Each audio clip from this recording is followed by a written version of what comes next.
tatuagem. Vocês vivem, mas vivem me pedindo pra responder se fazer tatuagem é ou não é pecado. Vamos começar com a Bíblia. E a Bíblia fala muito pouco sobre tatuagem. O único texto que fala diretamente sobre tatuagem em toda a Bíblia tá no Antigo Testamento, tá em Levítico, e diz: pelos mortos não façam cortes no corpo, nem ponham marca nenhuma sobre vocês. Eu sou o Senhor. Essa tradução que eu tô citando é a Nova Almeida atualizada, que eu tô usando ultimamente. A NVI chega a traduzir aí marca sobre o corpo como tatuagem. Não façam nenhuma tatuagem sobre vocês. Agora, vocês estão cansados de saber que você não pode simplesmente pegar um texto de Levítico e trazer de forma arbitrária e apressada como aplicação ética para o Novo Testamento. Claro, todo o Antigo Testamento é útil para o nosso ensino. Agora, mandamentos específicos sobre corte de cabelo, tipo de tecido e coisas assim, a gente sempre tem que aplicar de uma forma um pouco mais inteligente. Tem um podcast aqui onde a gente fala sobre isso. Baixo Clero, vai ouvir lá no Spotify, no YouTube, aqui tem em todo lugar você ouviu o Baixo Clero. A gente tem um Baixo Clero sobre como a gente usa o Antigo Testamento. Esse é um texto que vem em um contexto muito específico, não só porque ele é um texto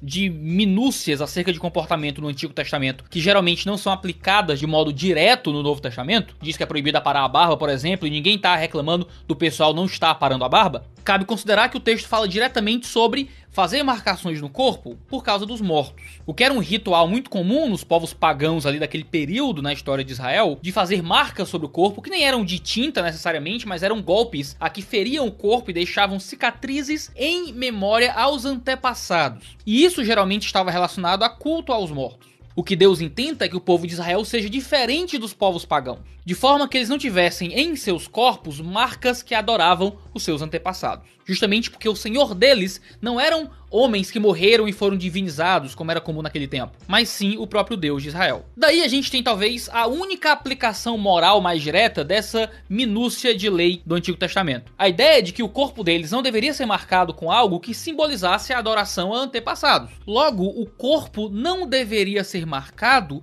com qualquer coisa que simbolizasse paganismo ou distanciamento do próprio Senhor, com algo que desse a entender que a gente adora outra divindade, ou com qualquer coisa que ofenda aquele que é o nosso Senhor de fato. Ou seja, por mais que esse texto de Levítico não seja um texto que a gente pode aplicar diretamente para uma proibição à tatuagem, ele pode ser aplicado diretamente como um princípio moral à proibição a tatuagens que ofendam a Deus.